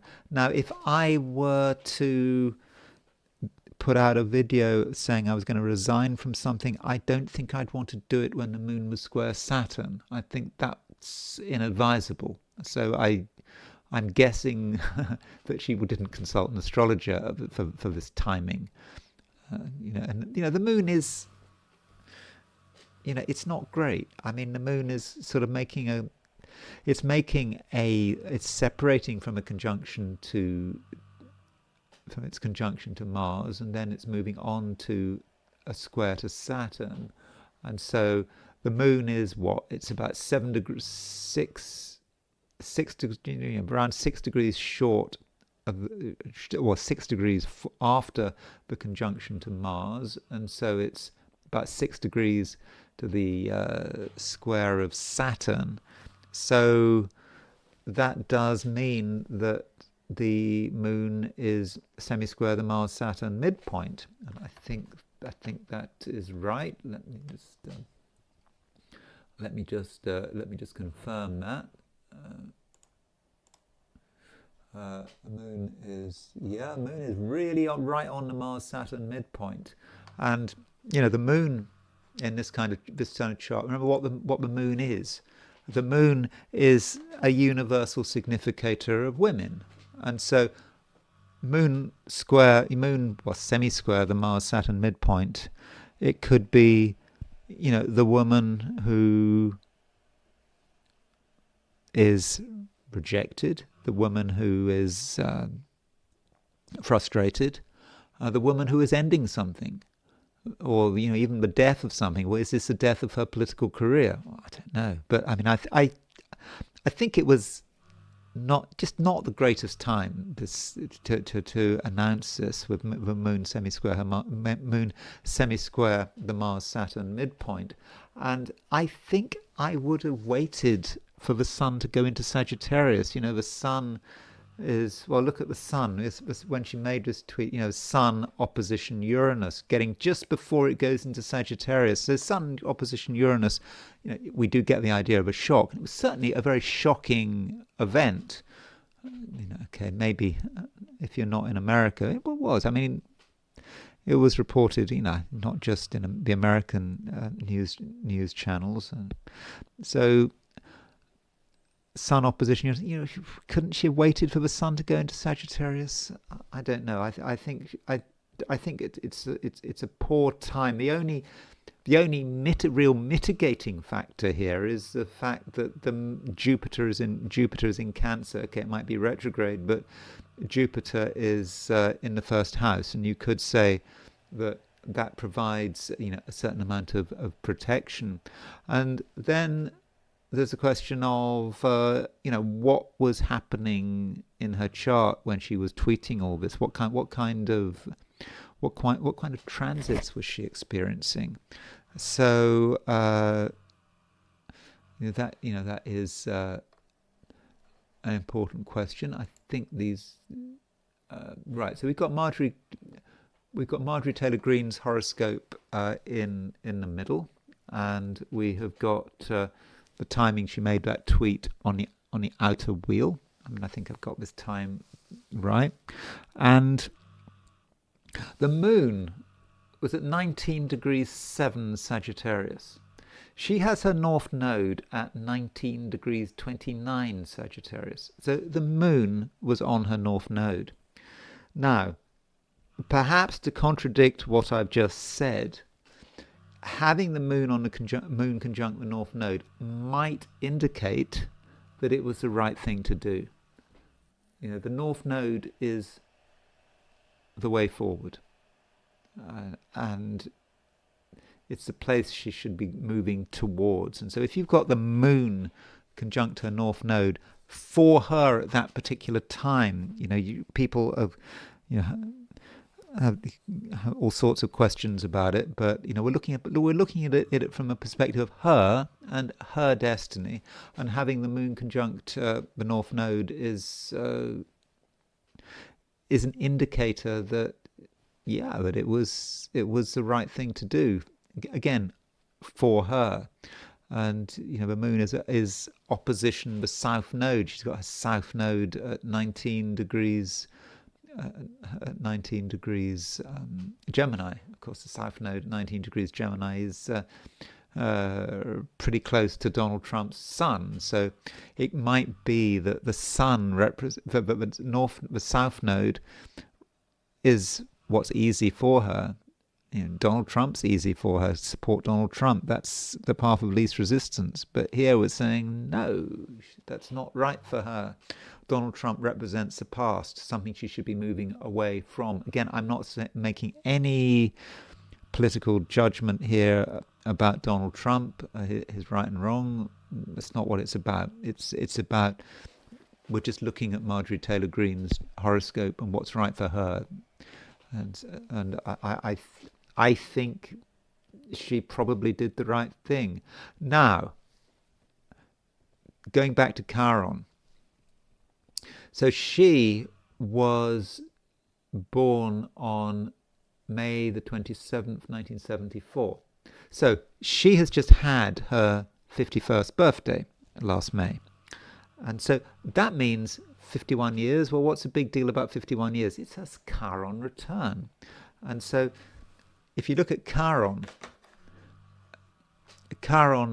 is within less than a degree, or less than half a degree of her own Chiron. And I'm beginning to think that Chiron returns in certain cases may be quite important. I mean, I was looking at, I don't know if you watched that video, I was looking at Oscar Romero, the bishop of, the Archbishop of San Salvador, who was murdered by right-wing death squads. And he was canonized on his second Chiron return. He was obviously dead by the time he was canonized. And so you have your second Chiron return approximately when you're about 102 years old. And so, even when you're dead, you can have a transit. And so, going back to her moon in Leo, I do think that with that moon in Leo, she did feel a sense of rejection and perhaps even betrayal from Donald Trump as far as the Epstein papers were concerned. And I think that with the fact that it's her Chiron return, I think this is a difficult time for her. We're talking about wounds. We're also talking about her as a maverick. But with her Chiron return, I think she was probably hurt by Trump not wanting to reveal the Epstein papers, and then him saying he's not going to support her in her campaign for re-election, which would be next year. So, and this Chiron was, conjunct her Venus as well, important planet. Marjorie Taylor Greene has Venus in Aries, and so she's got Chiron. She's got a Chiron conjunct Venus in her horoscope, Chiron on her Venus. So you can see that sense of betrayal there. I think that might be how she feels about it. But also it's Chiron, and how do you respond to betrayal or feeling you've been? I mean, I'm not saying that Trump did betray her, by the way. I'm just talking about it from her perspective. So I'm not trying to support one side or the other here. I'm just trying to look at the astrology and look at Jupiter. Jupiter's just gone retrograde. Well, sorry, Jupiter's retrograde, and Jupiter's at 2458 Cancer. So she's got Jupiter hitting her T-square. So you've got that Chiron Jupiter square hitting her T-square, with Jupiter square her Uranus, Jupiter square her Chiron. So it's all kind of fitting together. This was the moment she had to act, and I think you could say that Jupiter hitting that T-square, Jupiter pops a bubble, just as a release. Maybe this has been actually building up for some time, and it's not just about the Epstein papers. It just could be about something else. So I do think that the transits were in a way quite dramatic and quite telling. And as far as her solar arc directions, I'm not saying that she necessarily has anything particularly spectacular as far as the solar arc directions are concerned, but it's always worth looking. And her progressed sun. So the progressed sun is the same as the solar arc directed sun. So you move the sun by the solar arc. So roughly 51 degrees after she was born. So you move the sun 51 degrees, and so her progressed sun is at 25 Cancer. So Jupiter's hitting her Mars. Her progressed sun has just crossed her Mars a few years ago, but the progressed sun is hitting her Venus. So there's her Venus-Uranus opposition. And so the sun, we've got a huge build-up now of planets. We've got transiting Jupiter, her progressed sun hitting her T-square. And so it's kind of not surprising that we're seeing real action here. And this is when, something really, had to give for her. And then we do have to think about her and Trump. I mean, what is the synastry between her and her president? So here is Donald Trump's chart, and so we've got Donald Trump. We've got Marjorie Taylor Greene's chart in the middle. We've got Donald Trump's chart on the outer wheel, and so Donald Trump was born with a Sun-Moon opposition, and Trump's Sun-Moon opposition is right on her nodal axis. So these are her nodes. She's got her north node at 19 Sagittarius, south node at 19 Gemini. Trump's moon is on her south node. His sun is on her south. Trump's sun is on her south node, and maybe because it's Trump. Trump's was born. Trump's sun and is perhaps the important planet in Trump's chart, because Trump was born, with the sun above the horizon. He's got quite a strong sun. So the sun on her south node, and it's just Trump was an incredibly important part of her destiny, and how she untangles her destiny, because his full moon was on her nodal axis, and so she's now responding, and she feels she has to distance herself from Trump. She has to make the break, and as far as she's concerned, the only way she can do that, is by leaving Congress, and so there are perhaps a couple of other things. Neptune is hitting her Pluto. That Neptune Pluto is very generational. Everyone born in people born in 1974 will have their Pluto at around 4 degrees Libra, and so Neptune is just triggering that generation of people born, around 74. So it's not personal, but maybe it is personal because she's a public figure. So if you're a public figure, maybe your Pluto is more important than if you're just a private individual. And so that Neptune, I mean, let's just make it clear what I'm talking about here. That Neptune is, of course, Trump's Neptune. So Trump's Neptune. Did I give the impression I was talking about a transit? I'm not talking about a transit. I'm talking about Trump's Neptune is on her Pluto. So maybe the 1974 generation have a particular relationship to the 1946 generation, like Trump. And so, as far as what else, we don't know where Marjorie Taylor Greene's moon is exactly, because we don't know what time she was born.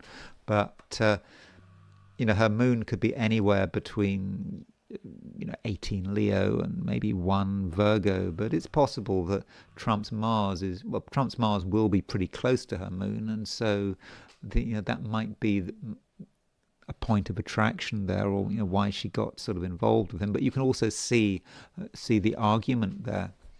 And then we need to quickly think about the United States. I mean, how does she relate to the United States? So, here is the horoscope of the United States, and there is Marjorie Taylor Greene's chart on the outer wheel, and her Mars is really hitting the United States' Mercury. There's the United States' Mercury. What is the United States' Mercury? I mean, Mercury is perhaps the United States trying to make sense of Marjorie Taylor Greene, and her Mars is just maybe stirring things up. But what I find is kind of more interesting is the United States' Chiron. So the United States has recently had a Chiron return. Marjorie Taylor Greene has just had a Chiron return. So the Chiron is, her Chiron and the United States' Chiron are kind of in the same place, or okay, they're not exactly there, but they're pretty close, less than 3 degrees. And so maybe the United States and Marjorie Taylor Greene at some level have the same wound. Maybe that wound relates to Trump's behavior regarding the Epstein files. I mean, don't forget, a lot of Americans voted for Trump, and they might have been disappointed that he was holding back on the Epstein files. That is a possibility. Now, I wanted to finish with the question of Marjorie Taylor Greene's political career. I've heard it said that she might be looking to be governor of Georgia, or perhaps go to the Senate, or even the presidency. So I asked a horary chart. This is just a horary chart. This is just a beginning, and I didn't want to ask about her whole political career, and that's not really what I wanted to ask about. I just wanted to focus on 3 years. So I asked a horary about her next 3 years. What's going on for the next 3 years? So the next 3 years, so it's November 22nd, 2025 now. So this sort of takes us through until after the next election. I was sort of speculating, and I was thinking, is she perhaps going to be, J.D. Vance's running mate? She might be, in theory, she might be a good running mate for J.D. Vance. And so I asked this question, what is this, what's it going to be like the next 3 years? Now, when you talk about horrors, there's always going to be criticism, isn't there? I mean, if you're a horary astrologer, you might have your own ways of judging it. And so let me just give you my view, how I would go into this chart. So remember what this chart is. It's a horoscope for the moment I asked this question, what the next 3 years is going to be like for Marjorie Taylor Greene. So I just took the time of this question. I use a Regiomontanus house system. The atlas on this computer is not 100% accurate. So the coordinates for Lakewood, Washington are actually slightly out, but it doesn't matter because the ascendant is 6. It's not going to make a big difference to the ascendant. I mean, if I see a very early ascendant, like 3 degrees of a sign or lower, I will do. But sorry, if the ascendant is between 27 and 3, I generally don't look at the chart. I won't look at it. As far as I can see, I'm concerned the chart is not radical. But I would regard this chart as radical. Even though there is a slight issue with the coordinates of Lakewood, Washington. It's not that out. So I mean, the ascendant is definitely early Cancer. It's not going to be lower than 3 Cancer. It's definitely radical. This chart. So what do I mean by radical? Radical means it can be judged. So the question is, who is Marjorie Taylor Greene? And I do think that when you're asking that kind of question, with a political question, you have, to an extent, to consider one's bias, but also what one should do. I mean, I sometimes sort of get mixed up. When you're talking about someone you don't know, do you take the 7th house or do you take the 1st house? And if you look at William Lilly in Christian Astrology, he definitely says you should take the 1st house, unless that person has a defined position. So if I was asking about the president, I would take the 10th house. If I was asking about the Pope, I would take the 9th house. So it does depend on who exactly you're talking about. But Marjorie Taylor Greene is an unknown person. I think I feel a certain sympathy with her. When I set this chart up, I wanted things to look good for her. I wanted to have a positive chart. But I think the general consensus would be I would take the ascendant to be Marjorie Taylor Greene. That Cancer. So that means that I would take the ruler of the ascendant. So I would identify Marjorie Taylor Greene in this horoscope as the moon in Capricorn. And it is a nighttime chart. So moon in Capricorn. Moon is in very early Capricorn. So the moon has just changed sign. So that is kind of what's happened with Marjorie Taylor Greene. She's just changed sign. She's just made this announcement. Something has happened. And the moon is not particularly strong. It's in its detriment. It's not peregrine. So what we mean by peregrine is that it doesn't have any dignity. It does have dignity because it's a nighttime chart, and the moon rules the earth signs by night, and so it's not terrible. But the question is, what is the moon doing? I mean, the moon is. I would actually regard the moon as being in the 7th house there. I mean, even though technically it's in the 6th, it's within 5 degrees of the 7th. So I regard that as a 7th house moon. And the question is, what is the moon's next aspect? I mean, when I say next aspect, I'm talking about a major aspect: conjunction, opposition, square, sextile, trine. I know that when I do natal work, I regard semi-squares and sesquiquadrates as major aspects. When I do horary, I do not regard semi-squares and sesquiquadrates as being major aspects. So the moon's next major aspect is, I think it's a sextile to Venus. And so that is just miles away. And so the moon and Venus, they're out of, there is, if we look at a traditional way in which aspects are described, the moon and Venus are just not, they're not connected with each other. The moon is, I think the phrase is feral. The moon is not void, because it eventually makes that sextile to Venus, but that's just not for ages. And so the question is, where is she going? And so I'm thinking that if looking at the next 3 years, I don't think anything's going to happen with Marjorie Taylor Greene. I don't think I may be wrong, but I don't think that she will have much electoral success. Um, I just don't think it will happen. Yeah, she might want to go to the Senate. She might want to be governor. She might want to perhaps run for the presidency. Just don't think it's going to happen. And so I'm not saying it's a mistake. I think I've already established, with the fact that the fact that the moon was on her north node when she made that video and showed that video on X. Yeah, she probably did the right thing for herself. But as far as her short-term political career, I know there's going to be lots of speculation, but I'm not convinced. I don't think anything's going to happen. But I only asked about 3 years.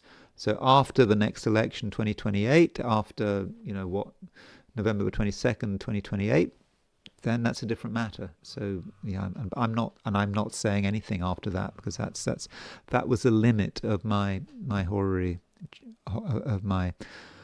judgment. So anyway, I had to say something about Marjorie Taylor Greene. I thought, she's in the news. I think she's got quite an interesting chart as well.